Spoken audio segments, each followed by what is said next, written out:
So Frozen is an animated musical produced by Walt Disney Animation Studios and released by Walt Disney Pictures in November 2013, inspired by the well-known fairy tale The Snow Queen by Hans Christian Andersen. The story is set in the Kingdom of Arendelle and it focuses on two sisters, Anna and Elsa, one of which who has snow powers and accidentally plunges their country into eternal winter, and her sister who is basically trying to talk to her and get her to back down and help her get rid of the snow. Now, a lot of the popularity of this film is around the songs, for example, Let It Go. Maybe it's something about the way I'm reading it, but I can't help but think that the Let It Go song isn't really written about snow powers. To me, it seems to be an LGBT song. I just think it sounds like it's from the perspective of be the person who you are inside, don't let other people put you down or say that you're wrong, just be yourself.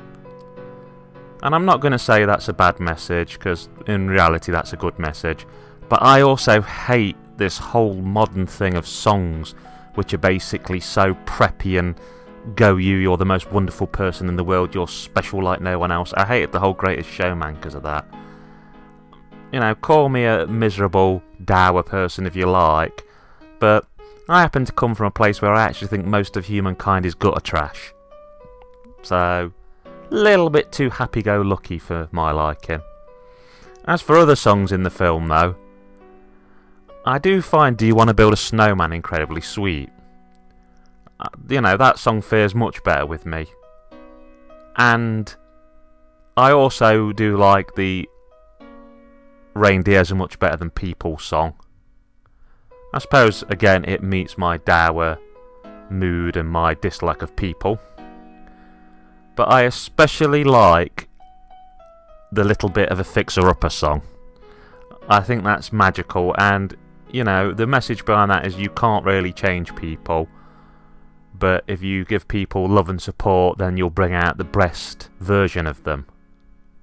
I do find some really weird stuff with Frozen. The fact that we all focus on the girl's ice powers and the fact she can like throw spikes of ice and build ice castles, and it's totally glossed over the fact that both with Olaf and Marshmallow she brings two sentient creatures with thoughts and feelings and personalities to life. So she essentially plays God and we gloss over that while going, oh look, she can build a pretty ice palace.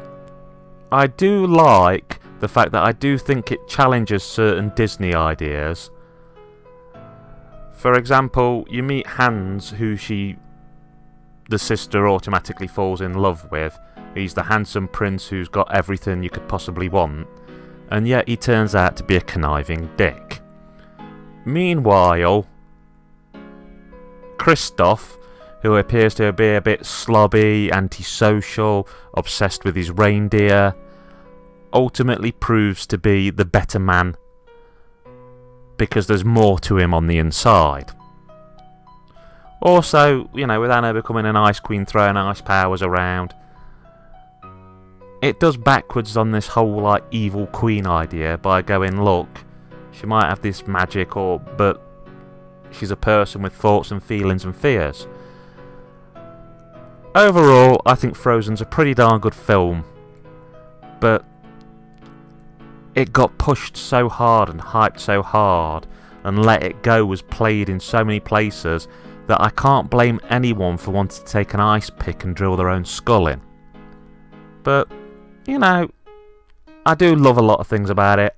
Olaf is adorable, and I love the fact he has a tap dancing montage about what he's going to do in summer when he doesn't realise he's a snowman and essentially he'd melt away and die.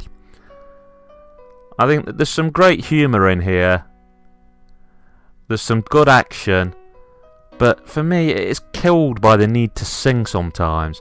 There's a part where Anna and Elsa are having an argument and it's come off the back of a song. And instead of like going, oh, so what do you think? They have to go, oh, what do you think? Oh, I don't know. And it's just... Fob some of that off. Sing when there's a reason to sing, but when it could be solved just by talking, just talk. Okay, that's Kerr 9000 signing off, saying keep on keeping on.